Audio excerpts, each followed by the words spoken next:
Hey, we good, Lauren? We good. All right. Good morning, everyone. Thank you all for joining us today for our first virtual quarterly stakeholder meeting of the Rochester Downtown Alliance. I'm Holly Masick. I'm the Executive Director of the RDA, and I appreciate you spending time with us today. We are, as you may remember from past quarterly meetings, going to hear some rapid fire presentations from a number of different presenters who are going to cover topics that are relevant to you as downtown businesses, employees, residents, and people who just love downtown.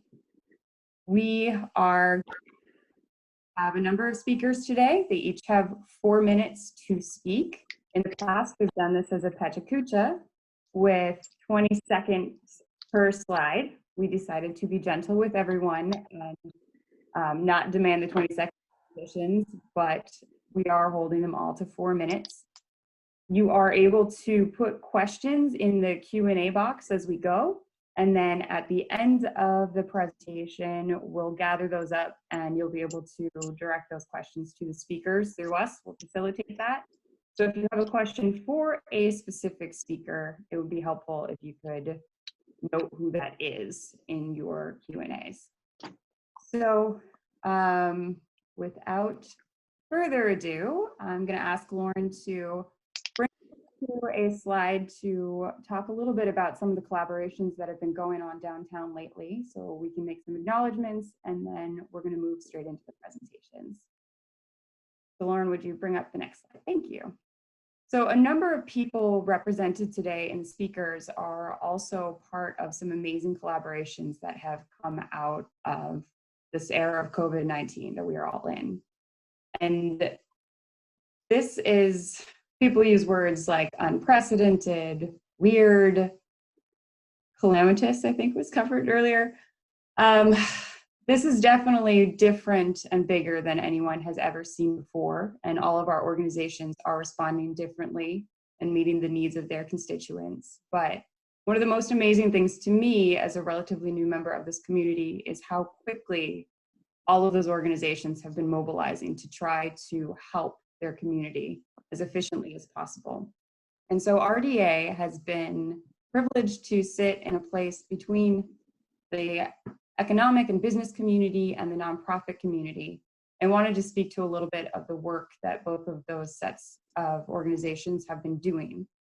Since about mid-March, there has been a team that Terry will speak to at the city that he's been leading up called the Economic Stability Working Group. It includes READY, Destination Medical Center, Rochester Area Chamber of Commerce, obviously the city, Olmsted County, and RDA, with special guests from all over the place as we take up different issues. This group has been responsible for the emergency loan fund that came to small businesses, the Keep It Low of temporary changes to parking policy, and we're looking at all kinds of other advocacy as we go along. And then we've also been involved with the Rochester Nonprofit Consortium's efforts to mobilize resources throughout our community and get them into the hands of those that need them as quickly as possible. And that included Channel One taking the lead on food distribution, collection of masks, and many other projects. So I wanted to just acknowledge everyone that's been involved and how much work they've been doing and how quickly. For a while we were calling it the 1 o'clock call and 3 o'clock call because we were talking every single day. And sometimes, especially with the nonprofit organizations, there were people on the phone from up to 30 different organizations at a time. So I just want to thank everyone before we move on, and just extend my appreciation for inviting us to be a part of these collaborations. So I'm ready to go, Lauren. Next slide. Again, I'm Holly Masick. I'm the Executive Director of the Rochester Downtown Alliance. And I forgot to do the poll. Thanks, Lauren. We're going to start you guys off with a little poll. All right, so when you come to these events, our quarterly meetings, what are you hoping to learn? Just take a minute with that, and we're going to keep that internal. We might share it with you after the meeting, but give people a couple more seconds. All right, I think that's good, Lauren. All right. So I'm gonna set my own stopwatch here, to be honest, and let's get going. All right, so I'm ready for my next slide, Lauren. Unless it is stuck. All right, so back. Seems to be frozen. I apologize. There we go. Lauren, can you go back to the socialize slide? There we go. Oh, is it? It's just very slow. Sorry about that. All right, so we're gonna have a little bit of a delay, but we will work with that. All right, so like a lot of you, RDA was set up for a pretty good year. We had 60,000 people at Socialize, which was a record breaker for us, a really fun public pitch night at the beginning of the year. We were trying a new layout for Thursdays downtown. Next slide. And it was the 15th anniversary of our organization. And with that, we just developed a new mission statement to reflect our growth from an events-based organization to one that impacts downtown daily through placemaking, beautification, cleanliness, and safety programs. And that new statement is to create, enhance, and promote a downtown experience that is welcoming, fun, and livable. Next slide. So you'll see from our timeline how far RDA has come with its program since 2005. In late 2020, in years to come, we had some great plans. We were looking into starting more education and assistance for businesses downtown. And we were starting to collaborate with other organizations like DMC and the Chamber about retail and office strategies could look like in the future. And then, as you all know, everything changed very quickly as we all began to understand the impacts of COVID-19 on cities and communities around the world. Next slide. This would have been funnier if the computers worked faster. So, Lauren, all right, future is now. By our estimate, we have watched 120 hours of webinars collectively about the futures of cities. Some of those your organizations have produced. And the major theme that is emerging is that COVID-19 is going to accelerate all the changes that were likely to happen anyways. And organizations like ours are trying to learn what that means and determine what role we can play. So next slide, thank you. So with that in mind, like everyone else, we've taken a look at what's most necessary right now. And you can see some adjustments to our timeline that show a new focus on public space to give people space to spread out, an emphasis on the cleanliness part of the Clean and Safe initiatives we were going to launch. We are backing off, we're adapting some of our events and speaking frequently now to the business community to understand what is needed on a day-by-day basis. And so we're going to use the rest of this presentation to show you what is possible, what is being tried around the world to adapt to COVID-19, where we might go next. And at the end of the presentation, we're going to give you another poll to help you design RDA's future. So next slide, Clean and Safe is being used as an essential service in cities throughout the country. This article recently came out about Minneapolis and how they are using their ambassadors to start cleaning the downtown and building confidence as people return to work. Next slide. They are putting hand sanitizing stations and hand washing stations around their community so that people have public access to those cleanliness items. They're disinfecting doorknobs. Next slide. We are looking at what can we do now with events. We can't have a 20,000 person street festival crammed together like this anymore. So what will events look like in the future? Next slide. Stuck still?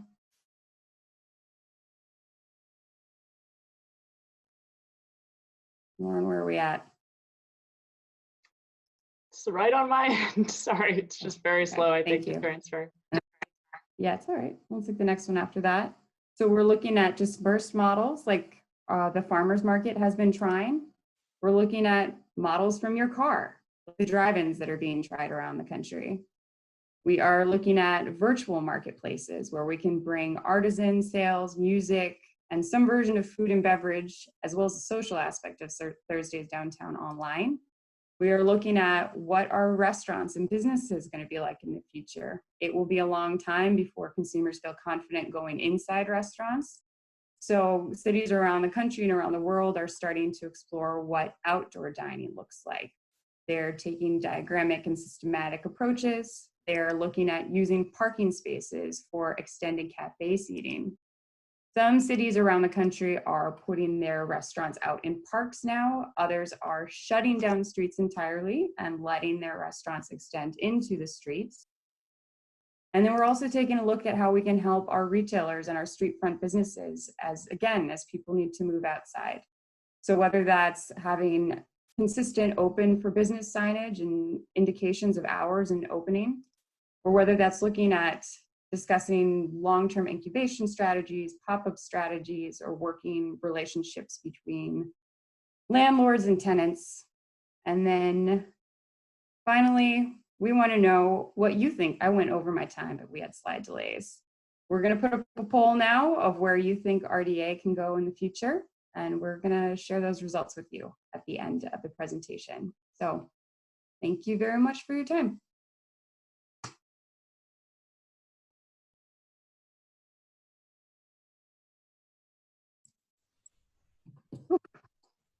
That was tricky. We didn't know about the delays, so that was a little tricky. Thank you for your patience.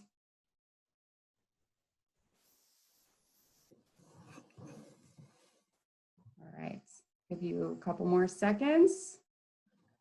And who's up next, Lauren? I think it's me. All right, on to Nick.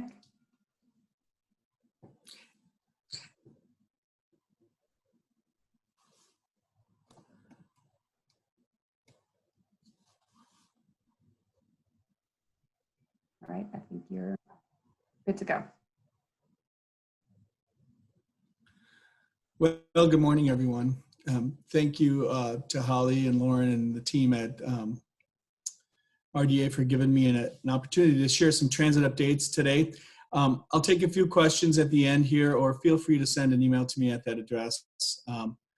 There's tons happening in transit, really more than can be covered here in 4 minutes. But I'll do my best, and I'm just going to plow ahead, hoping that the slides move along. What you see here is a Facebook post that I put on social media previously. And in this sort of incredibly unnerving and uncertain time, in many ways, transit is at the heart of this, this feeling. And so I posted this as a way to help to offer some support to both our riders and our staff. And the first comment we received was from a regular rider saying she missed seeing her driver every morning. And the truth is we're missing our passengers as well. Our trips are down about 95%. We had an average of 8,000 trips per week in early March, and that's now down to below 500 per weekday. 8,000 trips to 500 per weekday. I've imagined. That means also that our services had been cut by about 50%. In 2019, we had over 200 boardings, and now we're down 2 million boardings, and this year it'll obviously be much less than that. We're grateful for the dedication of our essential workers. It takes over 100 transit staff to operate our system. And so they are very much essential workers, but essential trips come in many forms, whether it's taking healthcare providers to work, providing that, or quite frankly, providing for the regular daily needs of transit-dependent riders.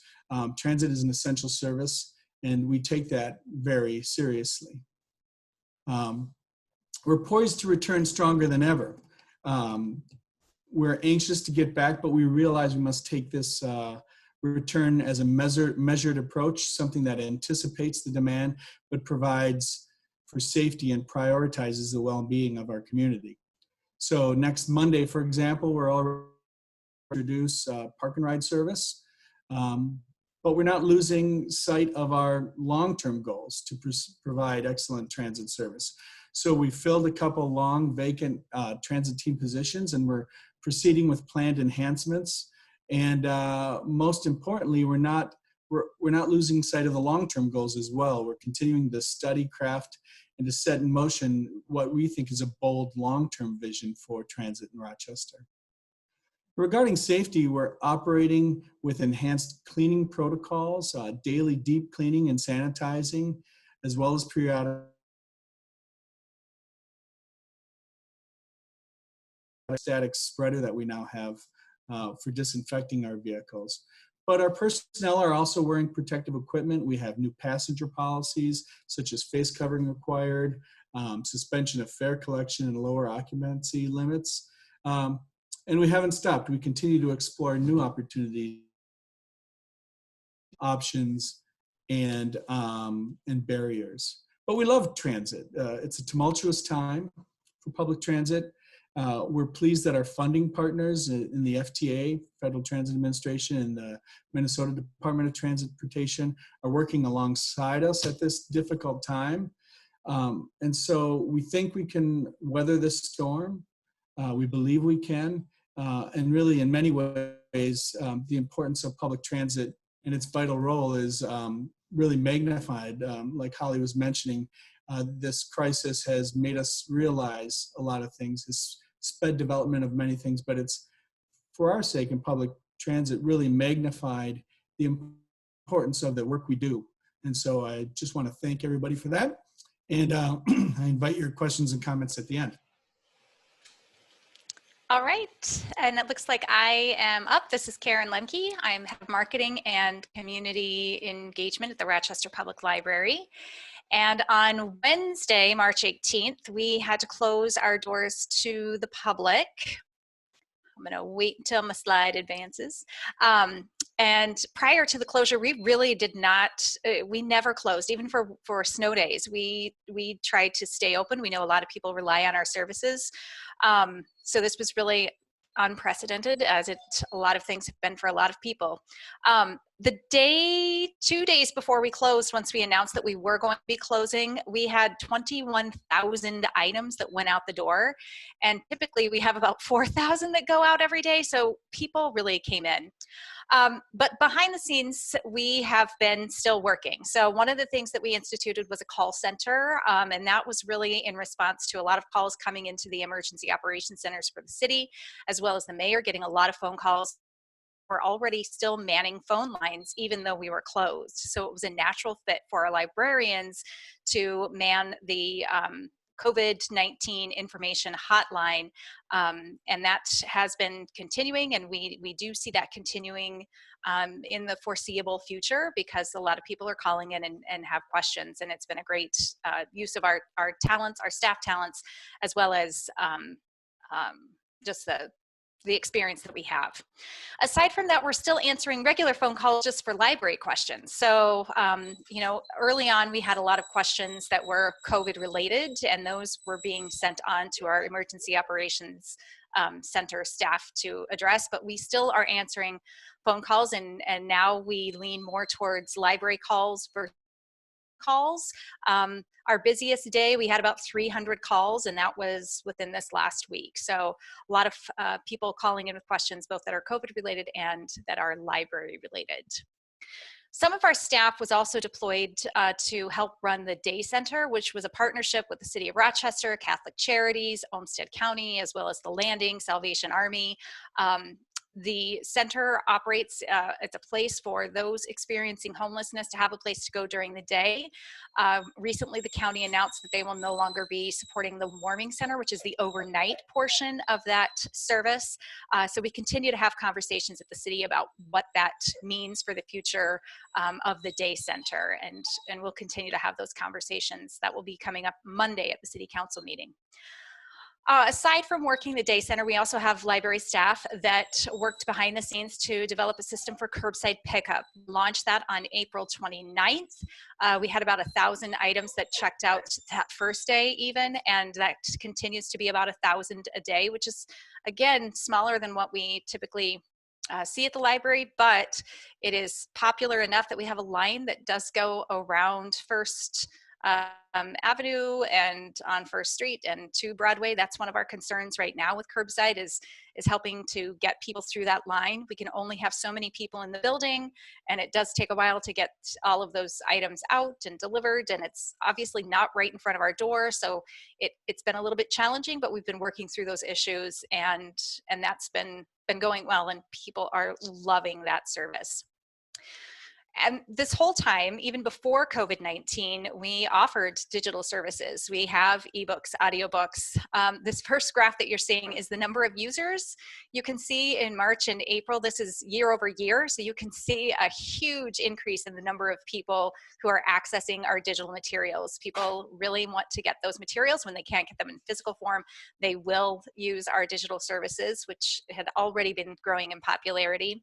In the next slide, we see that the number of ebooks and audiobooks that are being checked out each month have almost doubled over last year. So we have a lot more new people trying this service. And then in general, just people that were using this service beforehand, they're increasing the number of items that they are borrowing. And those digital services obviously will continue. We're glad that we've had those, but nothing really replaces that in-person service.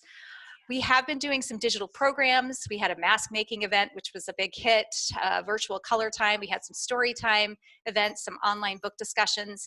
Again, it doesn't replicate being in person, so we're trying to navigate how we're going to do that moving forward. The big question is, when are you going to reopen? And of course, we're like many businesses and many other organizations. We are still, hammering out those details of what things will look like when the governor's order is lifted and we are able to get back to more of a sense of normal.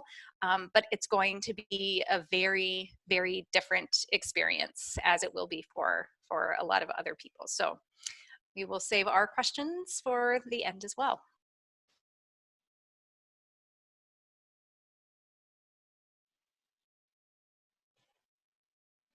Thanks, Lauren. This is Lieutenant John Turk. Lauren, do you want to put your slides back up again? We'll just try and work with that.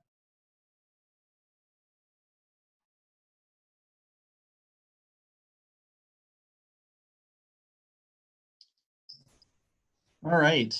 So today, myself, Lieutenant Mike Sadowskis from the Community Services Division and Sergeant Ryan Magnuson of the Community Action Team are going to be quickly sharing their perspectives on what's been happening in the city of Rochester and the police department and some of our functions. So if we get to the next slide for downtown services, with that, the first person that I'm going to have speak real briefly. So Lieutenant Sadowskis, while in charge of the community services side of the Community Action Team, has been working overnights due to patrol shifting and been working nights. So I was just going to have him provide his perspective on just the general patrol that's been going on in the patrol division. Lieutenant Sadowskis.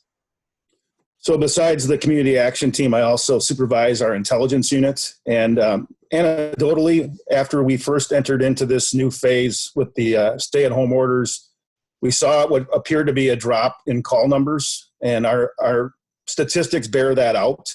But as time has gone on, they've gone back to where they were. So we're averaging the typical call load that we would on a normal day. Some days are a little low, some days are a little high, but on average, it's maintaining levels that we've had in the past.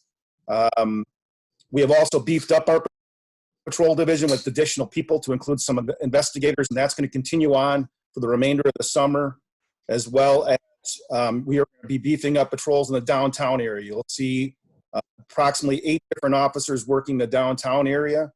Some of those are coming from the Community Action Team, and some are coming from our school resource officers who obviously aren't having session over the summer. So they'll be working in a beat format, foot beat format downtown. All right, the calls for service slide is up at this point right now, just showing over the last 3 years and with 2020 on the calls for service as we're kind of trending.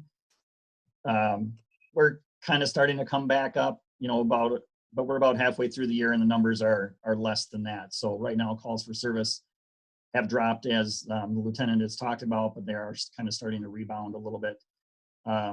So homeless outreach, Sergeant Magnuson has been working with the day center, so I'm gonna let him share his perspective.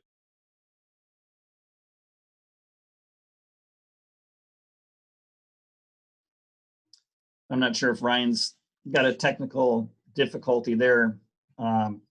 So the police department has been working with the day center and the warming shelter on a very regular basis. So the community services division, Ryan's had separate problem solving tasks to work with them, but our patrol division has been stopping in to the day center and the warming shelter, providing additional support and checking in with individuals and helping them problem solve through the night, and just generally just checking in to make sure everything's going smoothly down there. As far as the late night entertainment patrols, obviously all of them with the bars shut down, that hasn't been a focus of the department.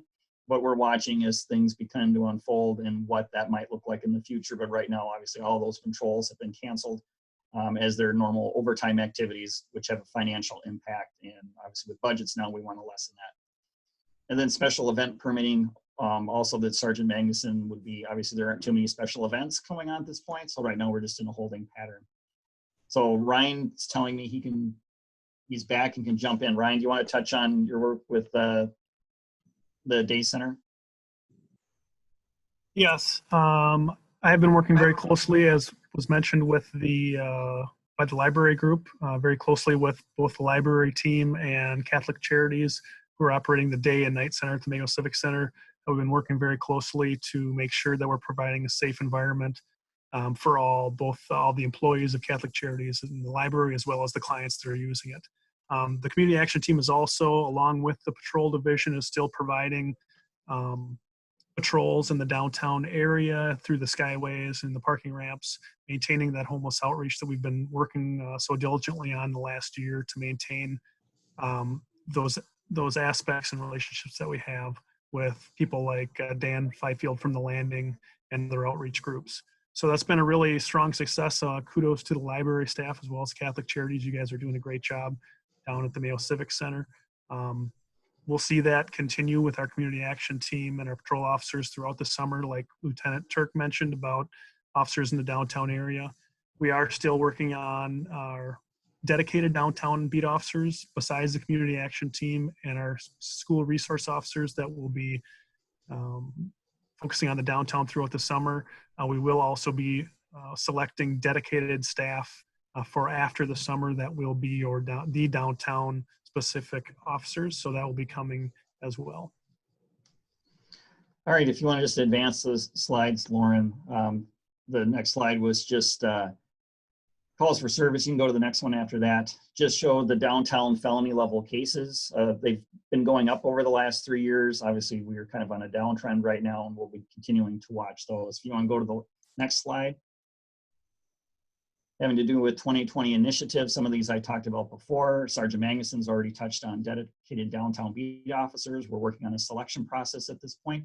We're going to continue, obviously, dialogue with RDA and other stakeholders downtown as we look at trying to reopen things safely. We'll continue with coordination. We're excited for the RDA's ambassador program. And as far as a police substation that I've talked about, that is currently on hold. That was a partnership with Mayo Clinic. And based on budgetary concerns, that substation has a delay in it, but you're still going to see concentrated patrols. And that's all I have from the police department.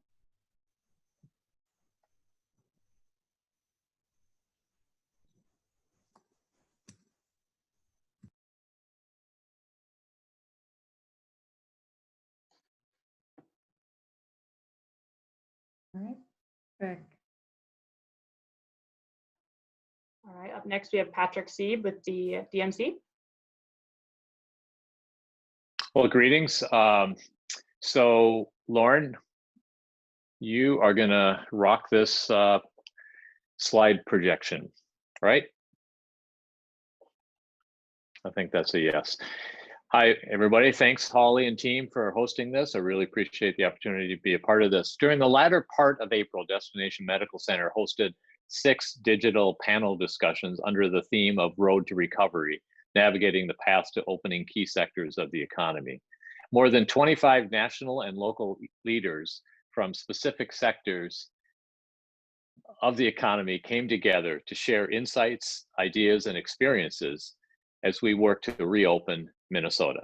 As moderator of these discussions, I left with a profound sense of optimism about the future, best captured in a comment by Charlie Zelli, chair of the Met Council, the transit provider for much of Minneapolis-St. Paul. In his mind, he said, this is not so much a great pause as it is a great reset, the Great Reset. So framed in this context, I heard 5 compelling themes emerge. Accelerating changes already underway, technology as a solution, 3, exposure of dysfunction and weaknesses, 4, opportunity for collaboration, especially amongst competitors, with the goal of creating a seamlessly safe experience for all, and 5, the importance of staying close to and understanding your customers. So what did our panelists say about each of these? Accelerating changes already underway. So we all know about the advancement of online shopping. You can go ahead, you can move to the next one. We all know about the advancement of online shopping, which has been operating in the commodities for many years. But now we see online shopping in more personal services, such as groceries, cashless payment systems, virtual meetings. The idea that autonomous vehicles could become personalized service transportation as people reconsider what public transportation looks like. Secondly, technology as a solution.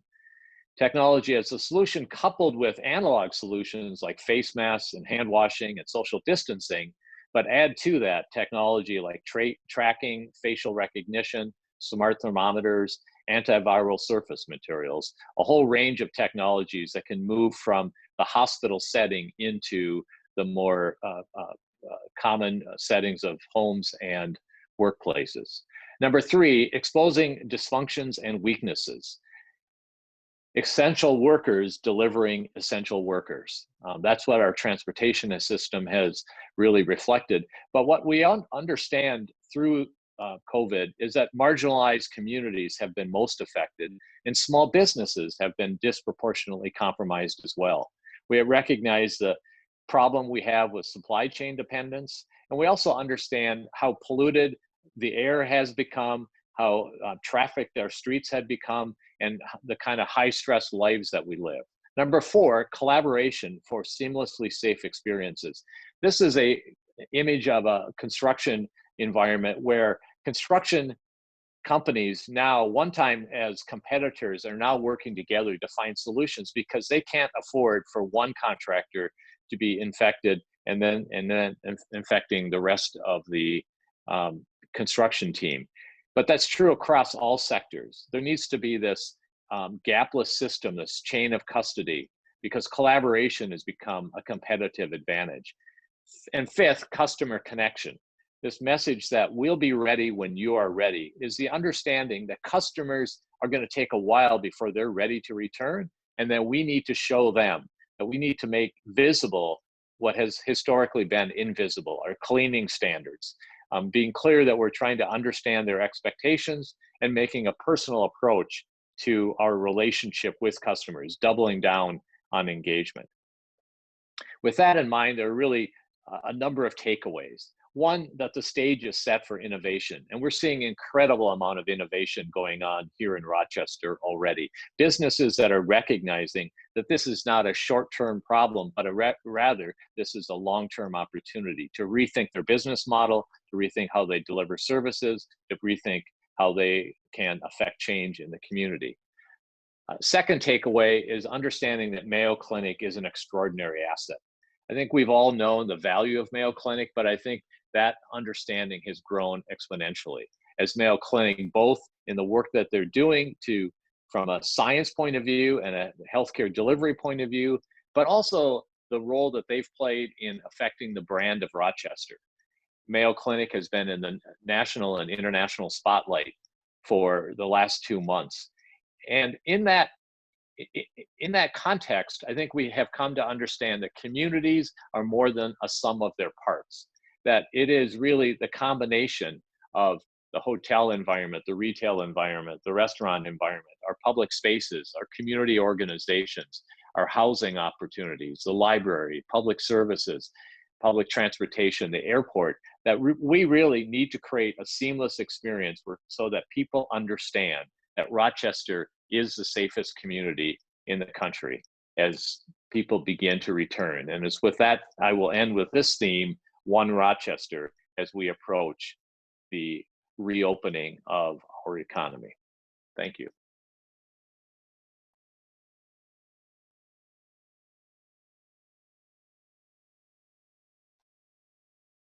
We welcome Terry Spade from the city. Well, thank you, Holly and Lauren, for the invite here today. There's been a lot of really good information presented so far by our panel, and I thought I would just touch upon some of what the economic stability team has been up to. You had touched on that early in the presentation today, Holly.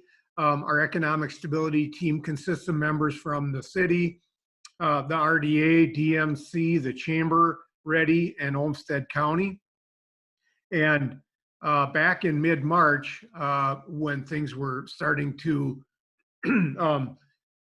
look rather dire here in regard to the COVID-19 issue, the city council approved utilizing $250,000 of economic development funds for an emergency loan program.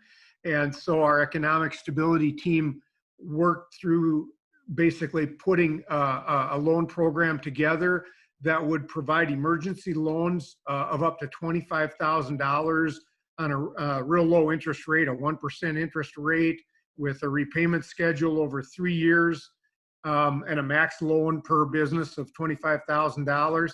And with that, we were able to provide business assistance to 13 local businesses utilizing that particular program. And then also at that time, Holly and others in the community were hearing from stakeholders that, they really needed help navigating the federal and state processes. And so the city contributed $20,000 to the Small Business Development Center over at RCTC to help basically provide additional capacity in their organization to help businesses go through those SBA and the different state aid packages and programs. Essentially, that money could provide up to about 500 additional hours of assistance, which we determined would probably equate to about 50 additional businesses being able to be served with those funds being provided to that particular program. And then another thing that we were recently working on as an economic stability team, and Holly and her team and the DMC have been very involved with this, is the Keep It Local microgrant program, which provides up to $2,000 in grants to local businesses to essentially help them deal with recovery and dealing with maybe new business strategies or things that they may have to do to move their business forward as they start thinking about reopening. That particular program right now has provided assistance to 54 businesses. The city's in the process of processing the payments for those grants right now as they come through the RDA, who's administering the program essentially on the city and DMC's behalf. So that's been a very successful program. The other things we've been working on were, some cost reduction measures such as the liquor license deferrals. We worked and provided recommendations to the city council regarding deferral on contract parking downtown. So those are things that we've done in the past. Some of the things that we're looking at as we move forward are the idea of, if downtown metered parking spaces basically kind of come back to where they were pre-COVID to some degree, we're looking at potentially exploring options to consolidate the pickup areas. We've got some designated loading zones already, for instance, down on the First Avenue corridor between 2nd and 3rd Street. looking at maybe taking a few metered parking spaces on the 300 block and designating those as pickup spaces. One of the other conversations that we're having would relate to potentially providing for some limited street closures that would allow our downtown businesses to utilize maybe portions of some of those parking spaces, or potentially even travel lanes if streets are closed for used for seating or other business uses. Another thing, again, that Holly touched on before was the potential to utilize open space or underutilized lots that we have in the downtown area. Those are all things the economic stability team is looking at the present time. And I guess I would just say to the stakeholders, stay tuned as we continue to work through that and see where that leads us. Obviously, we also have to deal with our city clerk's office and their professional expertise as it relates to the liquor license issues that some of our bars and restaurants downtown have. So with that, I will finish up and be available for questions later. Thanks, Holly. All right, and with that, we welcome Anissa Hollingshead, City Clerk.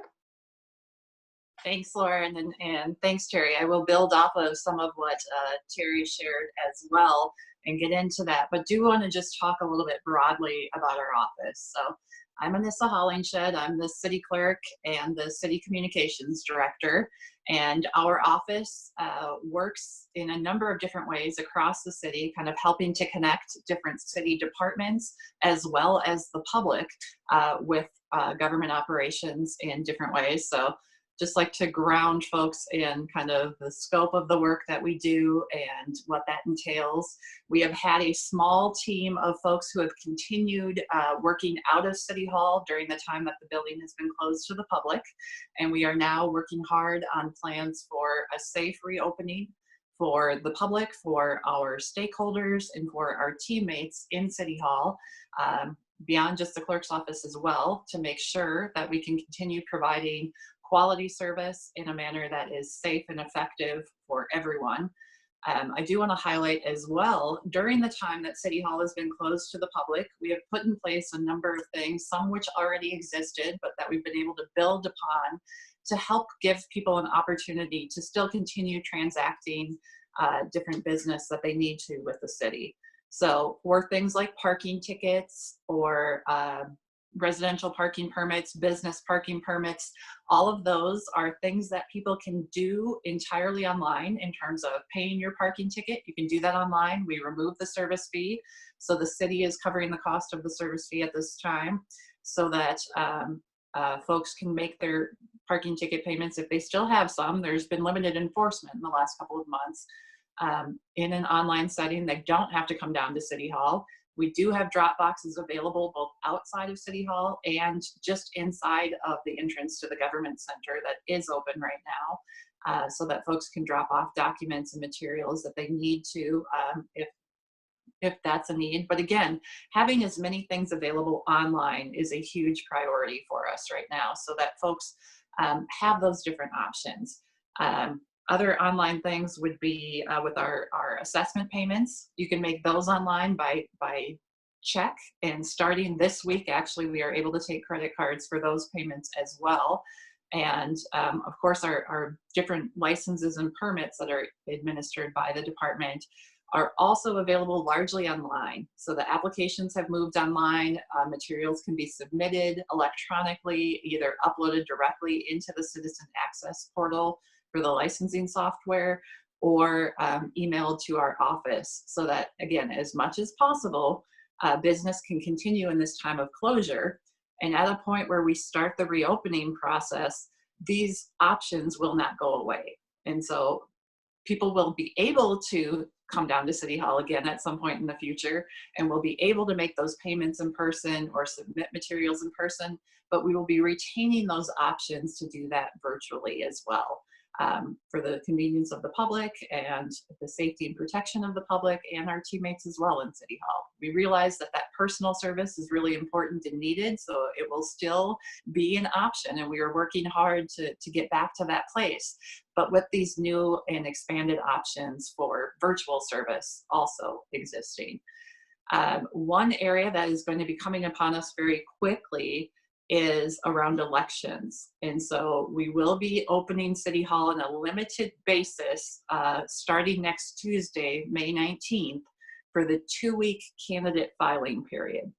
So this year, as you hopefully are all aware, is an election year.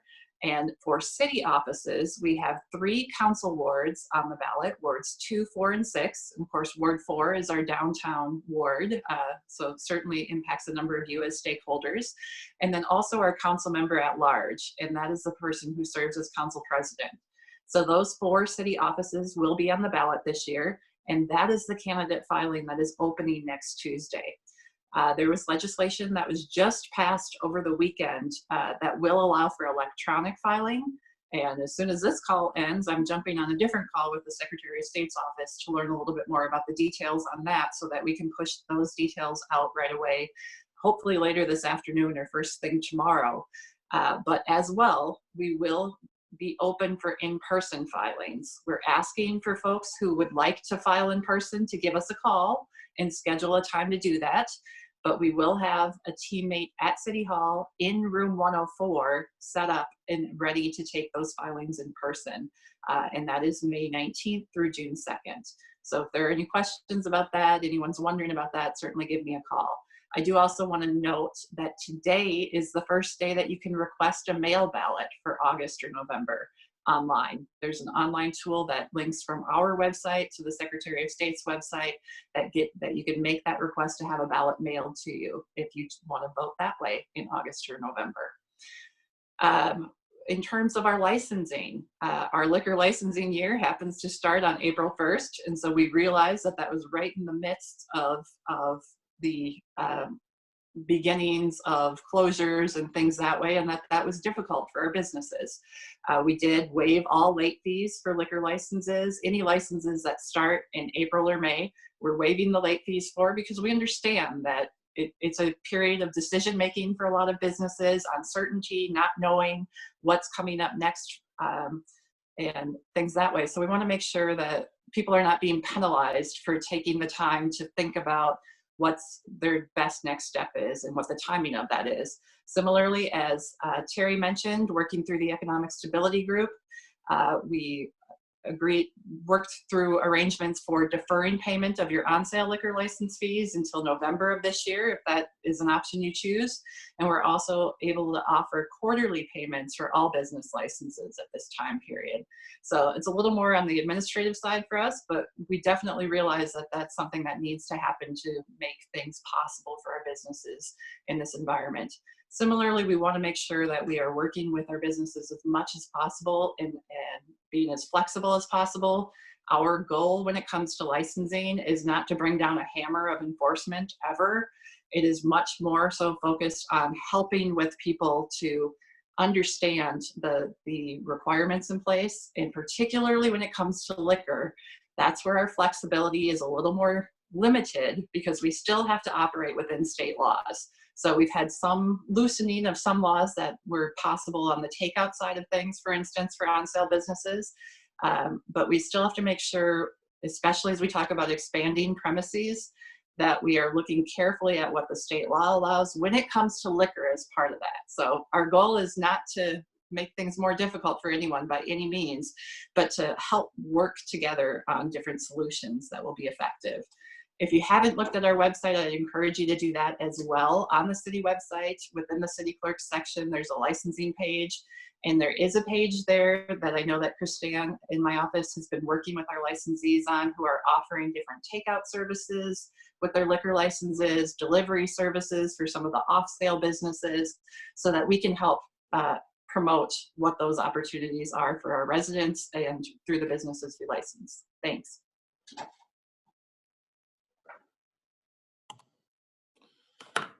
Well, thank you for having me. My name is Jeff Heinrich. I'm the Regional Vice President for Block by Block. for those of you who don't know, Block by Block is a contractor that provides ambassador services to downtown environments across the country. We currently service over 118 different communities, from all the way from Boston all the way out to Waikiki and just about every major city in between, with the exception of Chicago. And late in 2019 and early in 2020, we had gone through the RFP process with RDA and were selected as the vendor to provide the ambassador services in downtown Rochester. We, just like RDA, were very excited. We were moving at a breakneck pace from the award of that contract to trying to implement services when obviously the COVID-19 crisis came out of, I want to say left field, but some people have different opinion on that, but came out of nowhere and kind of put a halt to everything that we were doing. And so unfortunately we had to kind of suspend our startup operations as we and RDA kind of looked through how we can safely launch a program and put it on the street to maximize its effectiveness. Obviously we had 118 cities that were on the street, and depending on the geography of where they were located, had different reactions to this crisis as far as what we should be doing on the street on a daily basis. So, you know, if you were to look at our operations that are in the coast, in the Boston, New York City, DC area, as well as the LA and Bay Area, a lot of those programs were suspended for a short period of time. Additionally, our program up in Minneapolis was as well. I think there was a lot of fear and unknown as far as what we could do and how we could provide value to our stakeholders. We very quickly realized, along with our clients, that the services we provide out there, we used to think were a luxury, are essentially essential. They help provide a sense of peace and calm for the general public, especially in times like these, to know that there's extra being done on a daily basis to make the downtown environment safe. And so we have adjusted a lot of the work that we do. Most of our programs, just so to help you understand our model a little bit better, it combines an aspect of cleaning, safety, outreach, and hospitality, and we kind of blend all that together into what we call these ambassadors. But given the fact that there's less foot traffic and less going on in our downtown environments, we really adjusted what we do on a daily basis to focus more on cleaning and trying to keep the downtown area as safe and sanitized as possible. So we transferred a lot of our safety and hospitality ambassadors. They're out there with rags and sanitizing solution, frequently addressing high frequency touch points such as garbage can handles, door handles that enter into businesses, bus stops. We've been pressure washing bus stops almost on a daily basis up in Minneapolis, especially along Nicollet Mall. And really, due to the lack of foot traffic, we've been able to kind of focus on some of these higher impact projects that are going to have a longer lasting impact in the downtown, really to kind of position the downtown so that when the stay-at-home order is lifted and when people start to come back downtown, they'll know that it is safe out there and that it is an environment where they can feel somewhat comforted that there are people out there doing a little bit extra and doing a little bit more, and that there's extra precautions being taken for their health within the public realm. And we are working closely with RDA to kind of figure out how we can do that here in Rochester. And I think we have a good plan. Unfortunately, it's all a little bit dependent on Governor Walz's stay-at-home order and when we can actually get back down there and start working on continuing to hire the team and launching our services. That's my 4 minutes. So I'm going to turn it back over to you guys.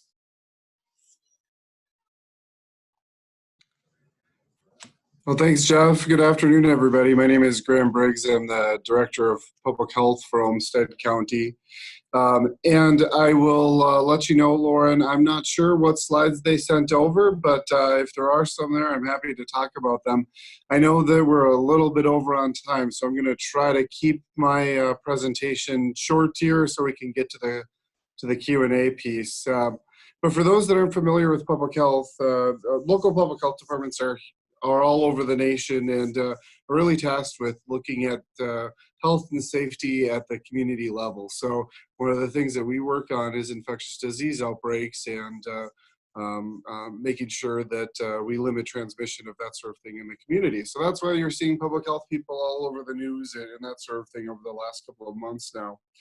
I think we are somewhat lucky so far here in Minnesota and in Olmsted County. We've been, for the most part, spared, I think, compared to some of the cities on the East Coast and some of the large outbreaks. With Jeff talking about facilities on the East Coast, I'm sure they've seen some of that out there. That it sounds like a fairly big number, but Minnesota's had 13,000 cases and about 640 deaths or so. Here in Olmsted, we've been testing a lot compared to most of the country and the world, really, because of this great partnership that we've got locally with Mayo and OMC. So while we've been testing a lot, we've only identified 385 cases and 9 deaths here in Olmsted County, which is too much. But when we look at what this is doing to the world as far as the pandemic goes, we've responded fairly aggressively here and don't see large accelerations in the amount of transmission in the community or anything like that. So I'm feeling so far we're looking okay here, but it's very difficult to see where we're going to be a year or 6 months or 2 months from now, because this really is a different world, the way that this virus is moving around. And I think all of us in public health do agree we're still at the beginning of this. There's a long ways left to go as we're starting to see seroprevalence studies around the country. It's looking like New York, for example, that had this big outbreak. It might be only 20% of the population that's been exposed. And so here in Olmsted County, we're just starting to do serology studies.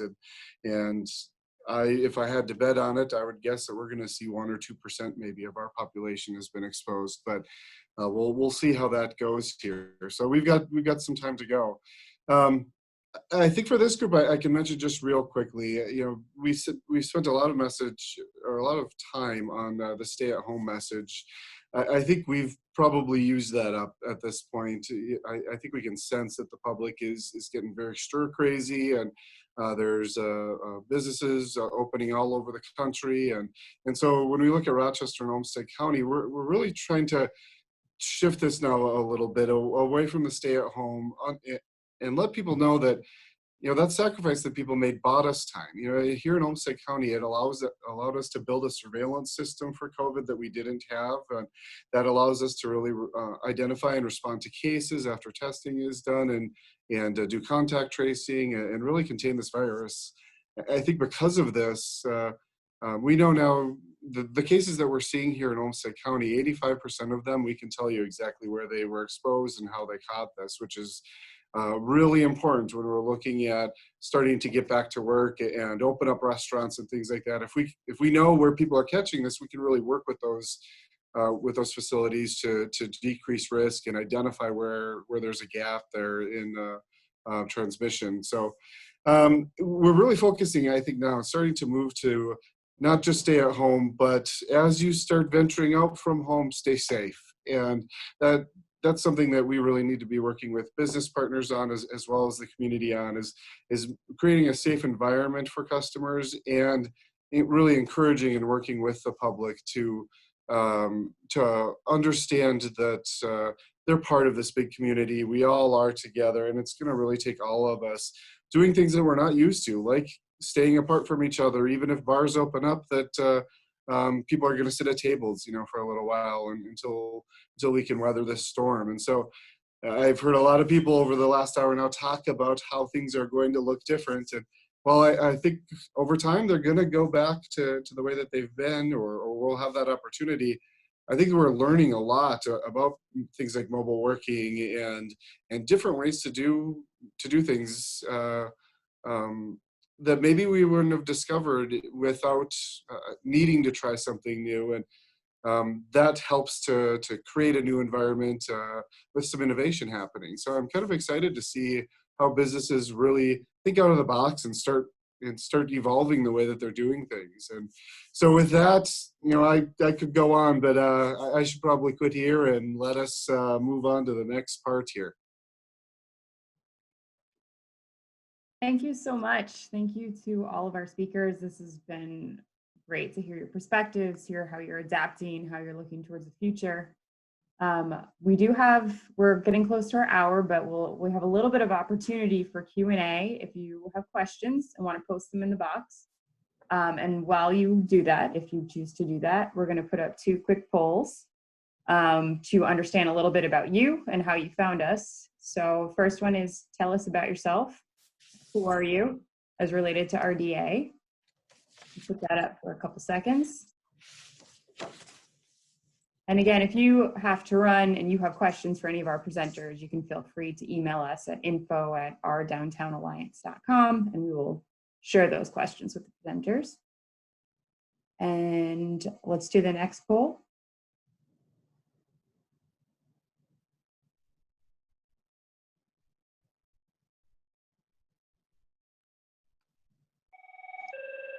And this one is about, how would you like to hear about future events like this? We're always trying to figure out the best way to reach you.